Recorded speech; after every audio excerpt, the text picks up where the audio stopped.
검찰이 이재명 민주당 대표 피습 사건에 대한 수사 결과를 발표했습니다. 이 대표를 흉기로 찌른 60대 남성은 이 대표에 대한 적개심으로 범행을 저질렀으며 배후 세력은 없는 것으로 조사됐다고 검찰은 밝혔습니다. 경찰이 국민의힘 배현진 의원을 습격한 10대 중학생의 집을 어제 압수수색했습니다. 경찰은 이 중학생이 휴대전화와 노트북 분석을 통해 범행 당일과 과거 행적을 확인하는 데 집중하고 있습니다.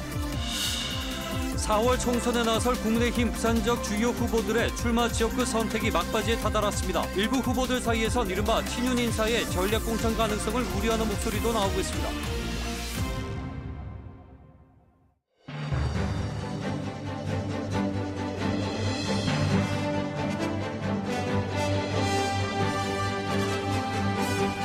시청자 여러분 안녕하십니까. 부산의 중심이 되는 시간 7시 뉴스 부산입니다. 이재명 민주당 대표 습격범에 대해 검찰이 공직선거법 위반죄를 추가로 적용하고 오늘 재판에 넘겼습니다.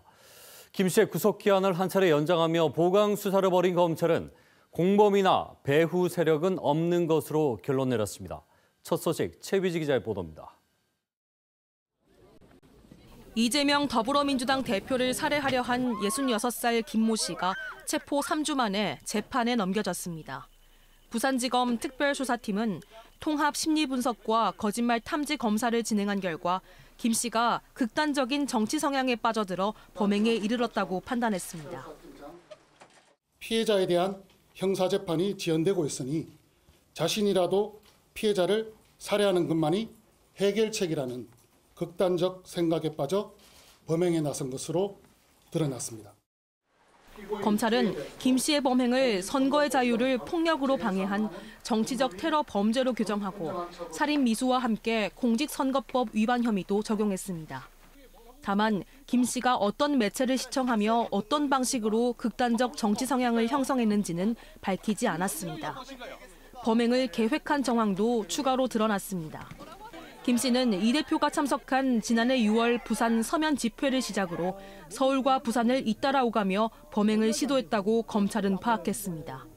또 자신의 사무실 인근 화단에서 나무를 흉기로 찌르는 연습을 하며 범행을 준비한 것으로 확인됐습니다. 검찰은 김 씨의 범행에 다른 공범이나 배후 세력은 없는 것으로 결론 내렸습니다. 김 씨의 신상 정보와 당적은 검찰 역시 공개하지 않았고 이른바 변명문은 법원에 제출할 예정이라고 검찰은 밝혔습니다. KBS 뉴스 최유지입니다. 자, 그런가 하면 지난주 목요일엔 배현진 국민의힘 의원이 습격을 당한 사건도 충격을 더했었죠. 경찰이 어제 배 의원을 습격한 10대 중학생의 집을 압수수색했습니다. 경찰은 중학생의 휴대전화와 노트북 등에 대한 분석을 통해 범행 당일과 과거 행적을 확인하는 데 집중하고 있습니다. 현예슬 기자의 보도입니다. 서울 강남구의 한 건물에서 배현진 의원을 돌로 공격한 혐의를 받는 10대 중학생 A군. 경찰이 어제 A군의 집을 압수수색했습니다. 경찰은 A군의 휴대전화와 노트북 등을 확보해 분석을 진행하고 있습니다. 범행 당일과 과거 행적 확인을 위해 통화 내역을 확보하고 CCTV 영상과 SNS 활동도 분석해 추가 조사하기로 했습니다. 경찰은 부모를 상대로도 A군의 평소 행적과 성향을 조사했습니다. 경찰은 현장에서 혼자 검거돼 단독 범행으로 보이지만 휴대전화 등을 분석해 공범 존재 여부를 확인할 계획이라고 밝혔습니다. A군은 과거 폭력 사건 등으로 경찰 조사를 받은 적은 없는 것으로 확인됐습니다. 경찰은 A군의 응급 입원 기간이 내일 끝나면 보호자 동의하에 보호 입원으로 전환해 조사를 이어갈 계획입니다. A군이 검거 다음 날 바로 응급 입원 한 대에 대해서는 경찰 프로파일러 분석과 정신응급대응 합동센터 상담을 통해 결정된 것이라고 밝혔습니다. 경찰은 A군이 검거 당일 많은 진술을 했지만 미성년자인데다 본인 주장일 뿐이어서 사실 여부에 대한 확인이 필요하다고 밝혔습니다. KBS 뉴스 현예슬입니다. 윤석열 대통령과 한동훈 국민의힘 비상대책위원장이 오늘 오찬을 함께했습니다. 지난주 서천시장 화재 현장에서 만난 이후 6일 만의 회동인데 당정은 민생과 경제 현안에 대해 논의했다고 밝혔습니다. 이 소식 정세배 기자가 보도합니다. 윤석열 대통령이 한동훈 국민의힘 비대위원장을 용산 대통령실로 초청해 오찬을 함께했습니다. 차담을 포함해 약 2시간 반 동안 진행된 오늘 회동에는 대통령실에서 이관섭 비서실장과 한호섭 정무수석 등이, 국민의힘에서 윤재옥 원내대표가 참석했습니다.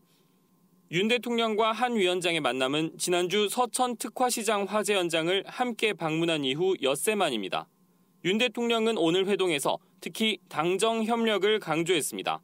국민이 체감할 수 있는 민생 개선을 위해 당정이 몇 배의 노력을 더 해야 한다고 말했습니다. 이와 관련 당정은 주택 문제와 철도 지하화를 비롯한 교통 문제에 대해 논의하고 최근 잇따르는 정치인 대상 테러에 대해서도 문제의식을 공유했습니다. 지난 27일부터 50인 미만 사업장에도 확대 적용되고 있는 중대재해처벌법에 대해서는 영세 사업자들의 어려움을 고려해 여야 간 협상을 계속하기로 했습니다. 총선이나 김건희 여사 문제 등 정치 현안에 대해서는 논의가 없었다고 참석자들은 전했습니다.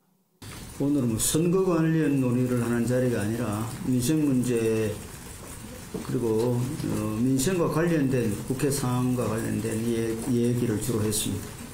오늘 오찬을 통해 당정 간 갈등 국면은 일단 마무리될 것으로 보입니다. KBS 뉴스 정세배입니다. 자, 4월 총선에 나설 국민의힘 부산 지역 주요 후보들의 출마 지역구 선택이 막바지에 다다랐습니다. 일부 후보들 사이에선 대통령과 가까운 이른바 친윤 인사의 전략 공천 가능성에 반발하는 목소리도 나오고 있습니다. 보도에 황형규 기자입니다. 검사 출신으로 대표적 친윤 인사인 주진우 전 대통령실 법률비서관. 교통과 주거 문제를 해결하고 부가가치가 높은 산업을 육성하겠다며 해운대갑에 출마를 선언했습니다. 부산과 해운대구의 새로운 도약을 위해 모든 것을 쏟아부을 각오로 출마를 결심했습니다.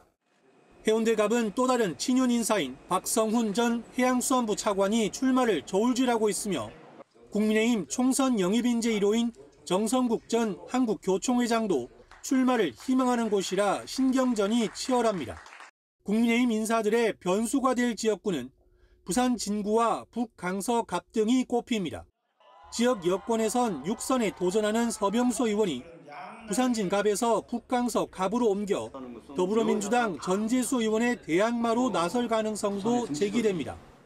국민의힘 공천관리위원회가 이번 총선에 나설 후보자 공모에 들어간 가운데 부산 지역의 우선 추천, 이른바 전략공천 대상도 관심사입니다. 현역 불출마 등 국민의힘 공천 기준에 따라 부산에서 우선 추천이 가능한 지역구는 해운대갑과 중영도 등 4곳.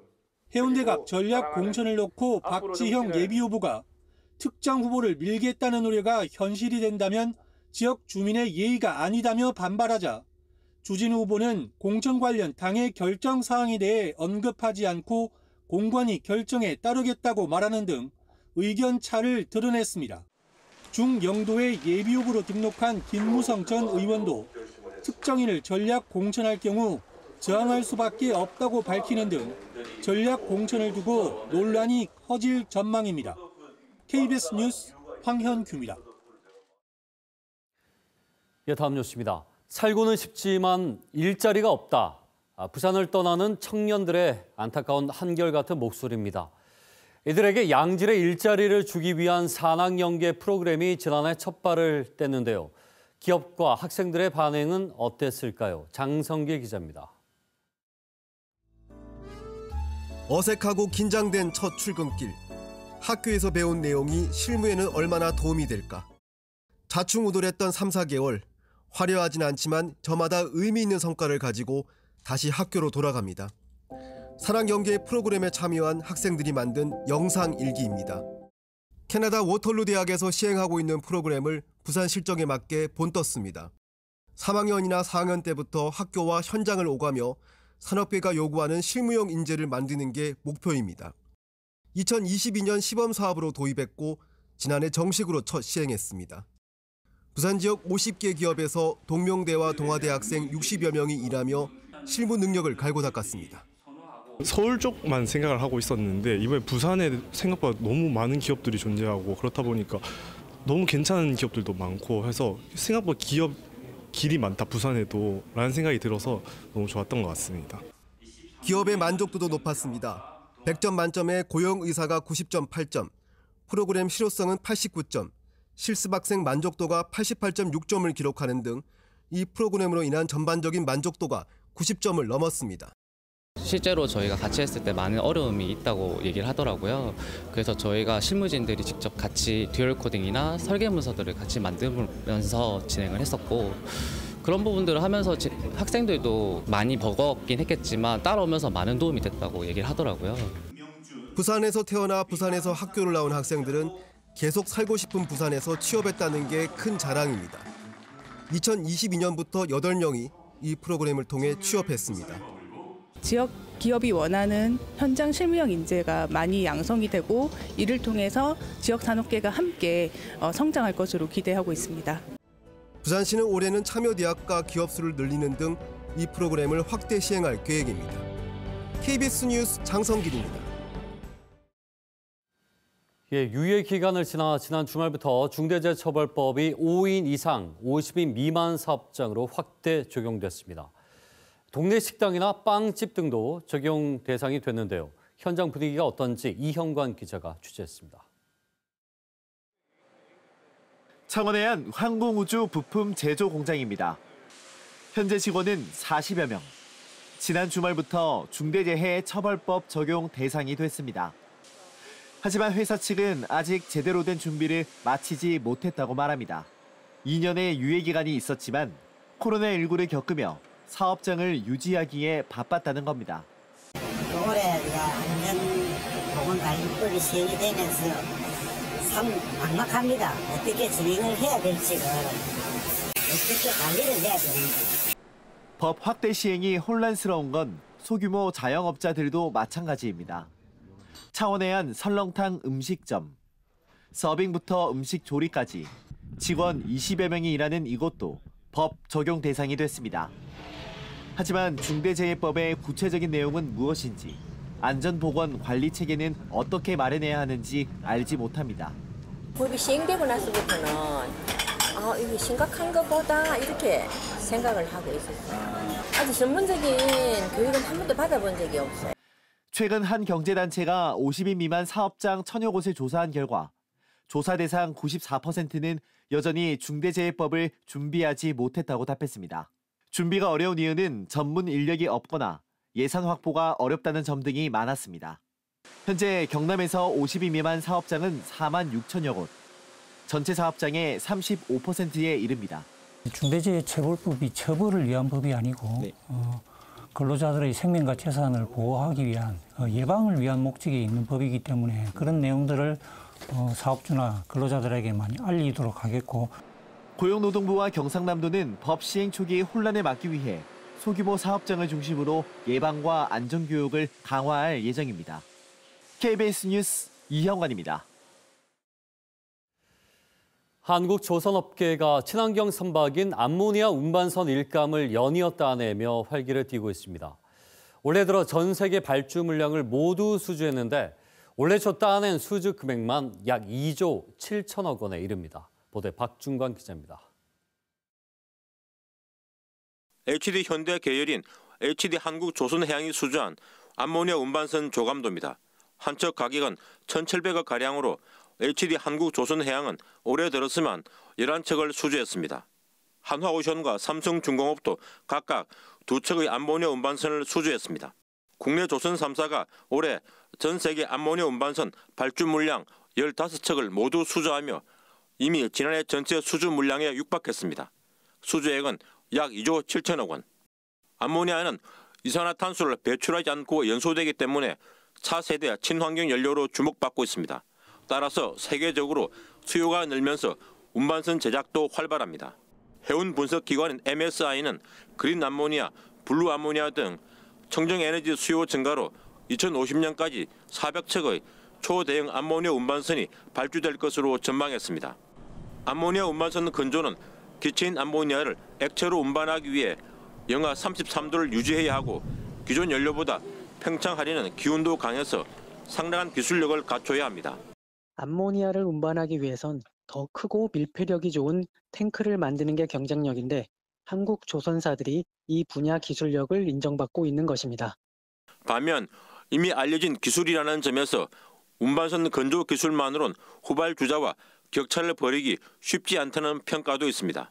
이 때문에 HD현대중공업이 암모니아 추진 전용 엔진을 올해 안으로 만든다는 목표를 세우는 등 조선업체는 암모니아를 연료로 쓰는 배를 제작하는 데 기술 투자를 집중하고 있습니다. KBS 뉴스 박중관입니다. 다음 소식입니다. 채권 추심 회사가 법적으로 효력이 없는 채권을 들이밀며 빚을 갚으라고 요구하는 사례가 많아 금융감독원이 소비자 경보를 발령했습니다. 어떤 경우 추심을 거절할 수 있는지 또 소비자들이 어떻게 대처를 해야 하는지 박찬 기자가 정리했습니다. 금융감독원이 불법 채권 추심과 관련한 금융소비자 경보를 발령했습니다.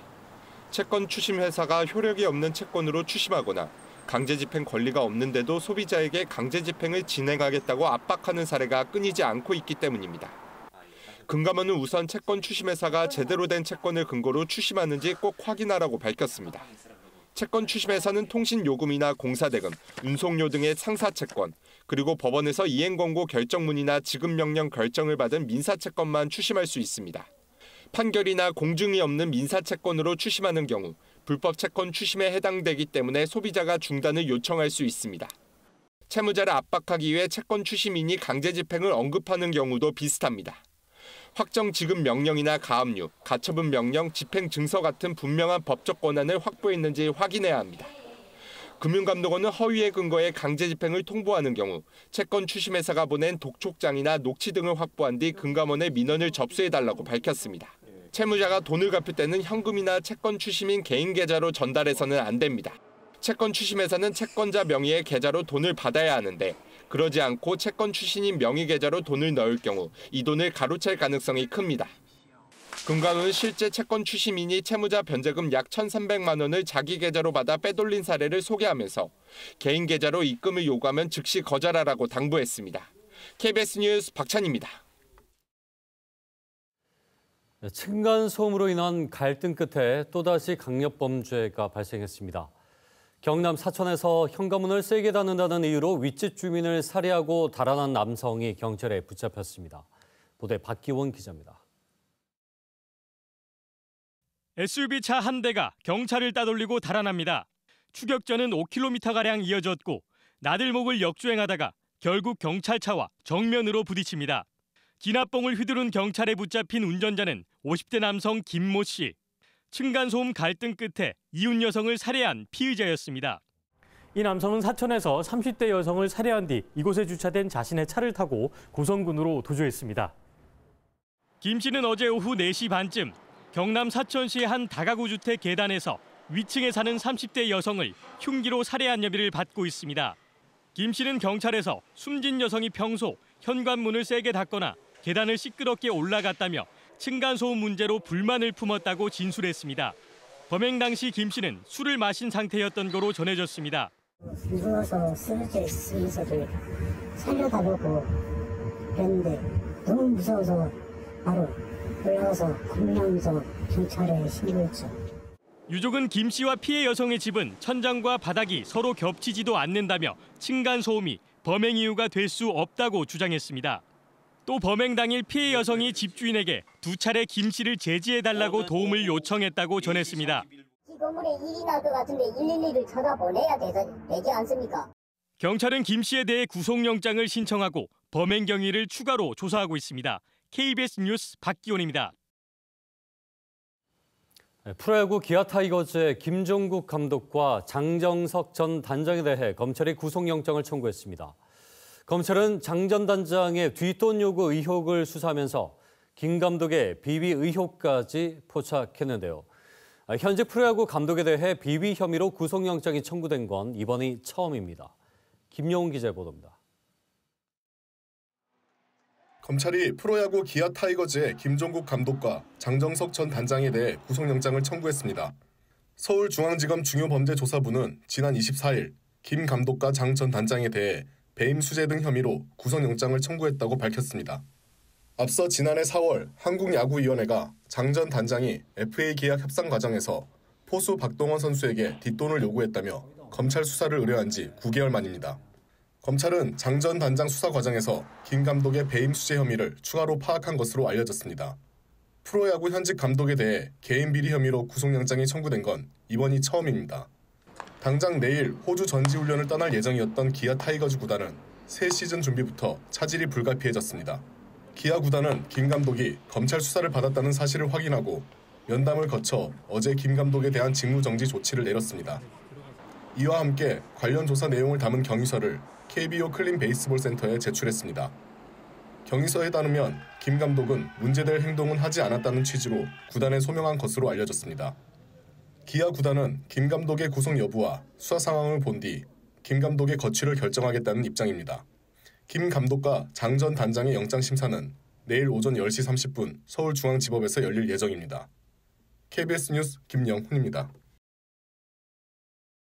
서울의 한 유명 사립대학병원에서 환자들에게 환불돼야 할 예약 진료비가 횡령된 사건이 일어났습니다. 이 같은 일을 벌인 직원 2명은 징계를 받고 자진 퇴사했습니다. 이유민 기자의 단독 보도입니다. 서울의 한 유명 사립대학병원. 지난해 이 병원에 내부 고발이 들어왔습니다. 누군가 병원 돈을 횡령했다는 것이었습니다. 그건 맞는 거죠. 진료비를 횡령한 거. 병원 자체 조사 결과 3년 동안 1,000만 원가량이 횡령됐습니다. 횡령된 돈은 환자들이 진료나 수술을 받기 전에 미리 낸 예약 진료비였습니다.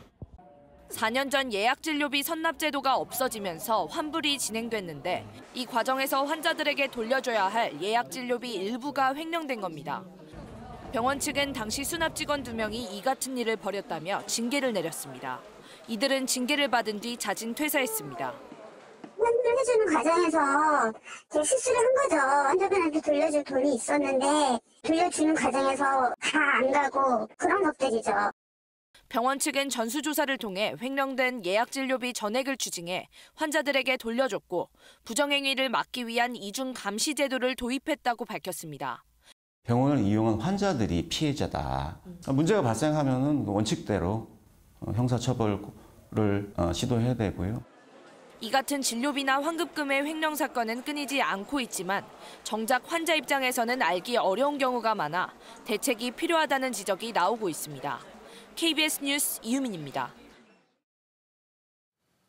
다음 뉴스입니다. 부산 강서구에서는 에코델타시티라는 신도시 조성 사업이 진행 중이죠. 이 신도시의 법정동 이름을 강서구가 전국 최초로 외국어인 에코델타동으로 정했습니다. 강서구는 조만간 행정안전부에 에코델타동 승인 절차를 밟겠다는 입장인데 재검토 촉구 목소리가 만만치 않습니다. 노준철 기자가 보도합니다. 11.7제곱킬로미터 규모로 조성 중인 부산 에코델타시티 사업 현장입니다. 오는 3월 첫 입주를 시작으로 2028년까지 3만 가구, 약 7만 6천여 명이 입주합니다. 그런데 강동동과 명지동, 대저이동 이렇게 서로 다른 3개 동에 걸쳐 있다 보니 새로운 법정동 요구가 컸습니다. 강서구는 최근 지명위원회를 열어 주민 3,700여 명 여론조사에서 선호도 48%로 1위에 오른 에코델타동을 새 법정동 이름으로 정했습니다. 외국어지만 에코델타시티 사업 명칭이 이미 전국적으로 익숙한 데다 영어하기 쉬운 도시 부산이 내세우는 취지에도 맞다는 이유에서입니다. 사업 자체가 에코델타라는 사업을 시작을 했고 세주소라든지 이런 쪽에도 외래 명칭이 일상적으로 많이 쓰고 있기 때문에 국민들이 별 거부감 없이 받아들이고 있지 않나. 하지만 구의회부터 학계, 한글 학회까지 반대 여론이 만만치 않습니다. 현재 전국 법정동 3,648개 중 외국어나 외래어 이름을 가진 동은 단 하나도 없기 때문입니다. 에코델타동 재검토를 촉구하는 이유입니다. 에코델타동이란 자체는 그냥 외래어밖에 안 됩니다. 역사도 없고 장의도 없고 아무것도 없습니다. 전국 최초 외국어 법정동 에코델타동의 최종 설치 승인 여부는 다음 달 부산시 3월쯤 행정안전부의 검토를 거쳐 올해 상반기에 판가름 납니다. KBS 뉴스 노준철입니다.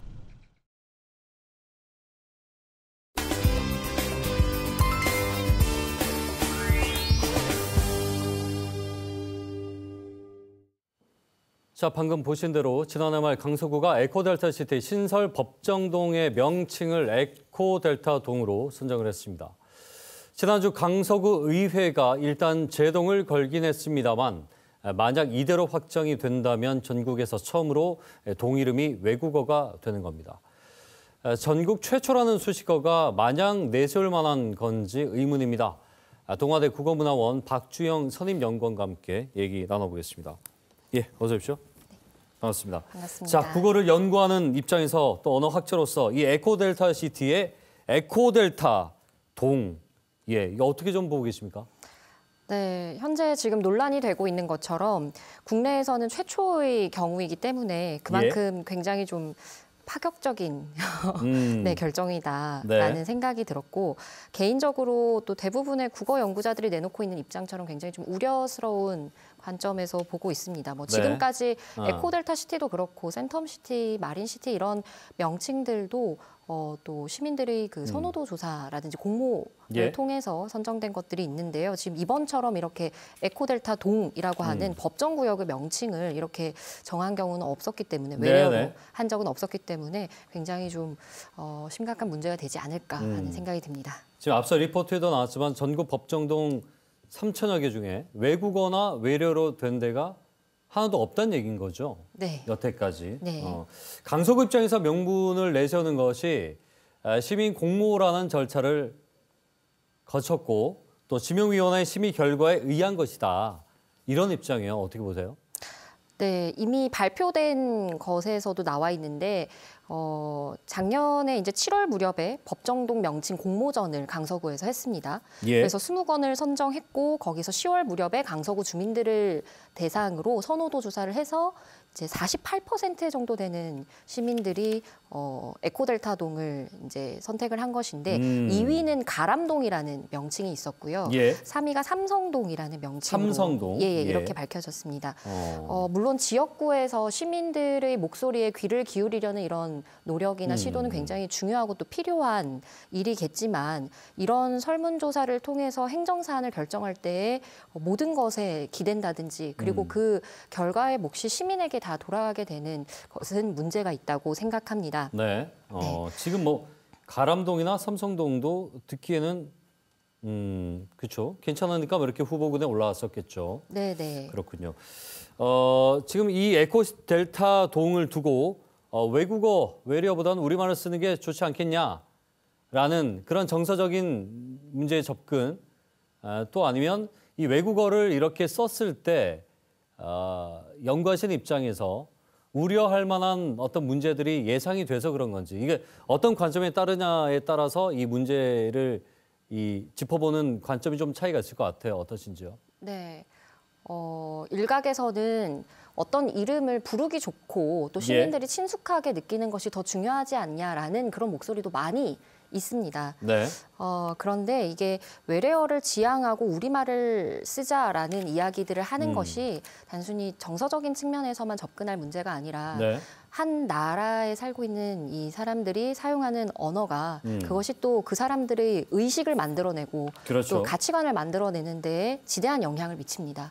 그러한 사고를 바탕으로 또 다른 또 언어 표현들이 만들어지는 것인데 이렇게 법정동의 명칭까지도 우리가 고유어로 충분히 어떤 의미나 개념을 나타낼 수 있었을 텐데 이런 모든 것들을 외래어 또는 외국어에 그 자리를 내어준다면 나중에 정말 많은 부분들이 공공언어는 다 외래어나 외국어로만 표현이 되는 그런 현상까지 이어질 수 있는 것이고요. 네, 그래서 결국에는 이제 언어의 자유를 인정해 준 것인데 우리 언어의 영혼을 내어준 것은 아닌가. 네, 이런 생각까지 번지게 됩니다. 네. 자율성 있게 정할 수 있게 뒀는데 언어의 정체성이라든지 연구원님께서 사실 수년 전부터 그 공공언어와 관련된 것들 계속해서 연구를 많이 하신 걸로 알고 있는데 공공언어가 많이 훼손됐다는 얘기 저희가 사실 여러 차례 이렇게 방송에서도 얘기를 하지 않았습니까? 네, 맞습니다. 지금도 반발이나 논란이 예상보다 큽니다. 이번 기회에 어떤 이 공론의 장을 만들어보면 어떨까라는 목소리가 나오고 있는데 한글 단체에서 어떻게 좀 보고 있습니까? 제가 뭐 한글 단체에 소속된 모든 그 연구자분들을 뭐 대신 대표해서 말씀드리는 것은 아니지만요. 한글 단체뿐만이 아니라 국어를 연구하는 많은 연구자들이 그리고 또 국어 문화원에 소속되어 있는 연구원들이 굉장히 좀 관심을 가지고 우려스러운 시각에서 보고 있습니다. 그래서 당장에는 이제 각 학회나 단체에서 반대 입장을 제시하는 이런 언론을 통한 보도 자료들을 내고 있는 상황이고 이러한 논란에 관한 토론회 장이나 개선안을 마련할 수 있는 그런 좀 머리를 모아볼 수 있는 이런 장을 또 지속적으로 확대해 나갈 것으로 보입니다. 그렇군요.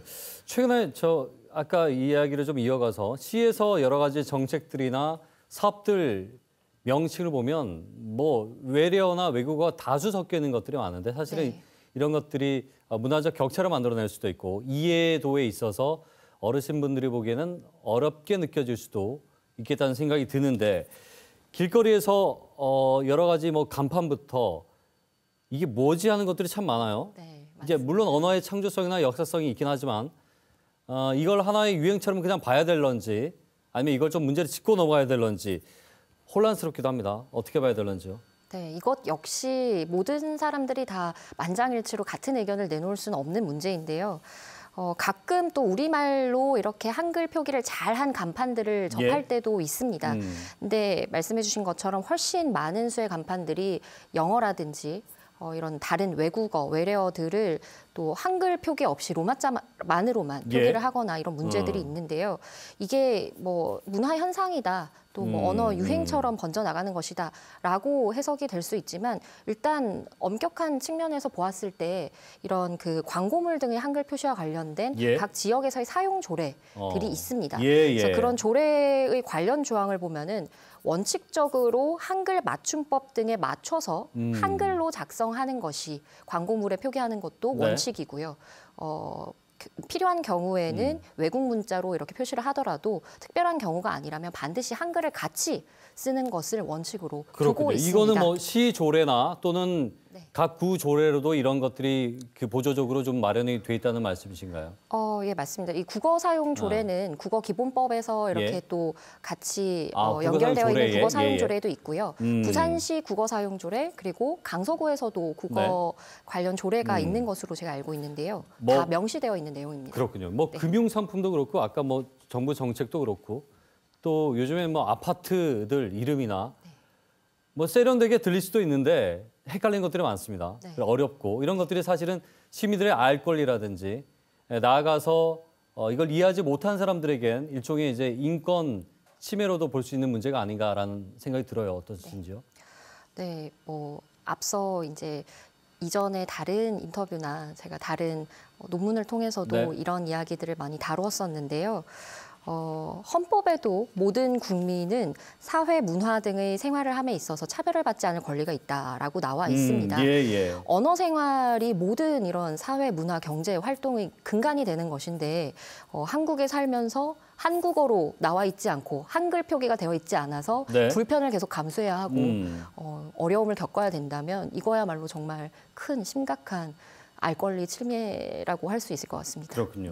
특히나 또 방송을 통해서 이렇게 나가는 공공 언어들은 사실은 누구나 알기 쉽게 이해가 돼야 되는 거 아니겠습니까? 네, 맞습니다.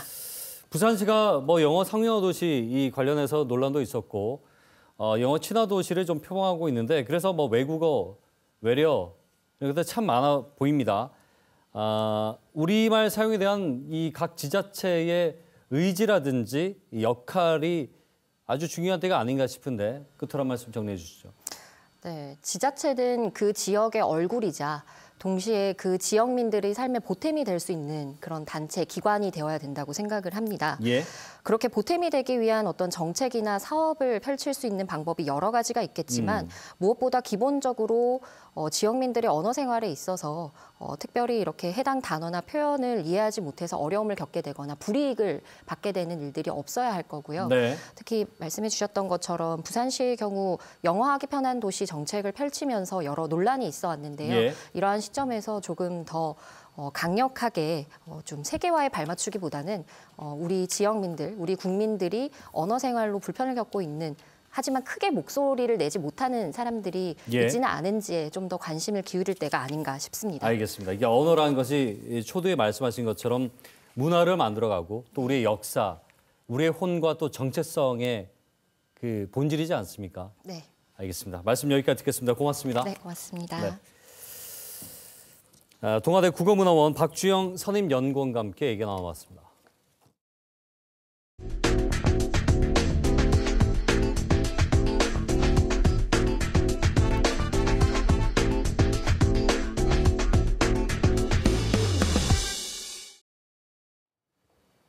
예, 다음 소식입니다. 부산시는 오늘 부산도시공사에서 박형준 부산시장과 관계자 등이 모여 주택 건설 경기 상황 점검 회의를 열고 대규모 지원 사업 계획을 발표했습니다. 시는 우선 가덕신공항공사의 지역업체 참여를 확대하고 민간 임대주택 활성화, 또 전세 사기 피해 지원 강화 등의 대책을 제시했습니다. 또 민간 참여 공공주택 사업의 물가 상승분을 반영하고 중대산업재해 취약 분야를 지원하기로 했습니다.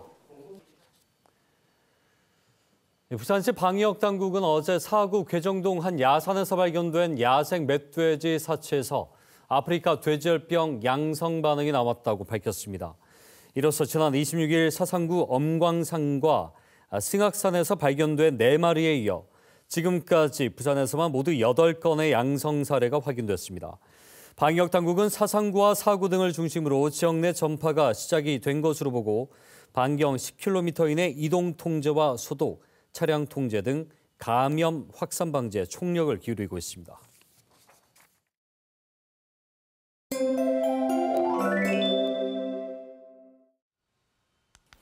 지난주와 달리 추위의 기세가 한결 약해졌습니다. 활동하기 수월한 하루였는데요. 내일은 오늘만큼 온화하겠습니다. 낮 기온은 오름세를 보이면서 2자릿수까지 올라서겠고요. 모레에는 아침 기온이 6도 안팎으로 시작하며 평년 수준을 크게 웃돌겠습니다.